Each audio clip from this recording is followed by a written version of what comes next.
अस्सलामुअलैकुम। आज मैं बहुत ज़बरदस्त एक सब्ज़ी की रेसिपी आपसे शेयर करूंगी। तोरी, इसके खाने के फ़ायदे, इसको बनाने का तरीका और इसकी अफादियत, ये सब मैं आपको इस वीडियो में बताऊंगी। तो बने रहिएगा मेरे वीडियो में शुरू से आखिर तक।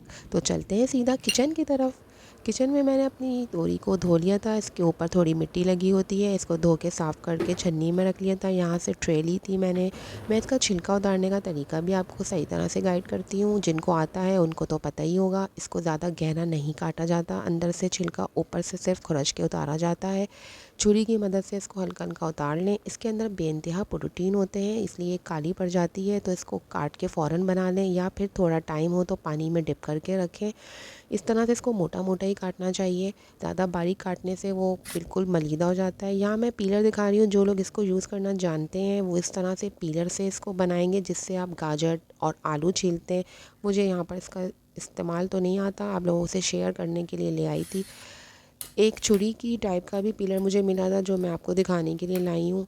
ये ज़्यादा आसान है, जिनको छुरी आती है चलानी। इससे आप खुरच लें, इसका छिलका सिर्फ खुरचा जाता है। और इसके छिलकों के भी बहुत फ़ायदे हैं, इनको मत फेंकें। इसके शामी कबाब बनते हैं चने की दाल के साथ उबाल कर। तो छिलकों को भी आप इस्तेमाल में ला सकते हैं। और तुरई में तो बुनियादी तौर पर जिंक, फास्फोरस, आयरन, बहुत ज़्यादा प्रोटीन होते हैं, जिससे ये आपकी जिस्म के लिए बहुत ज़रूरी है। और इसको आप वीकली 3 से 4 दिन हफ्ते में तो ज़रूर खाएं। इसको खाने से पेट में भी दर्द नहीं होता, और ये खाने में फ़ायदेमंद भी बहुत है। जिनका मैदा कमज़ोर होता है उन्हें जल्दी हज़म होती है। इसका इस्तेमाल बहुत ज़रूरी है। तो यहाँ मुझसे ये हो नहीं रहा था, मैं अपनी ढूंढ ढांड के छुरी ले आई थी। और छुरी की जो बात है वो तो छुरी चलाने वालों को पता ही होगा ये कितने काम की है। इससे मेरा काम जल्दी जल्दी हो जाता है, और मैंने फटाफट इससे बना ली थी तुरई। तो बात हो रही थी तुरई के फ़ायदों की। ये खून साफ़ करने में बहुत काम आती है, और ये गर्मियों की सब्ज़ी है, लेकिन नज़र तो ये पूरा साल ही आती है। लेकिन फ्रेश और अच्छी ग्रीन ये गर्मियों में ही नज़र आती है। इसको बनाने के लिए बहुत ज़्यादा मसाले नहीं यूज़ करें। सिर्फ एक गड्डी प्याज और 3 मसालों में मैंने ये बनाई थी। यहाँ से ये मैं समेट के काउंटर रख रही हूँ। ये देखें, एक गड्डी प्याज मैंने करी है, और 3 मेरे पास सिंपल ज़ीरा, नमक, मिर्च है। तो आइए इसको बनाते हैं। बहुत ज़्यादा ऑयल सब्ज़ी में नहीं डालना चाहिए, कम ऑयल में हल्का सा सौते करेंगे हम इस प्याज को। पिंक होते ही इसके अंदर हम मसाले और सब्ज़ी डाल देंगे। इसको हल्का सा बस कलर देना है, ट्रांसपेरेंट होते ही।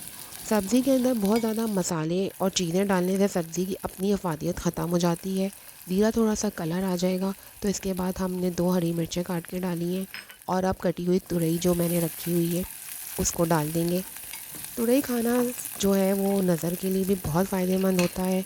और मैंने इतनी रिसर्च करी है। वीडियो पसंद आ रही हो तो इसको लाइक, सब्सक्राइब और शेयर तो कर ही सकते हैं आप। तो जी, इसकी अफादियत, ग़िज़ाइयत तो बहुत ज़्यादा है। इसको खाने से नज़र की प्रॉब्लम्स, जिगर के मसले और मैदे में जो मसाइल होते हैं, पेट में जो दर्द होता है, वो भी मसले हल होते हैं। इसको इसी तरह से ढक के रख दिया था मैंने, और ये अपने ही पानी में देखे बन गई। ना इसमें टमाटर, हल्दी, ना बहुत ज़्यादा कुछ डाला था। और ये मज़ेदार सी सब्ज़ी 15 से 20 मिनट भी नहीं लगे थे, और ये तैयार हो गई थी। आधा किलो में ये सिर्फ इतनी बनी थी। आप इसको रोटी से खाएं और इसको डेली यूज़ में रखें। मेरी वीडियो पसंद आ रही हो तो उसको लाइक्स करें। अगली वीडियो तक के लिए अल्लाह हाफ़िज़।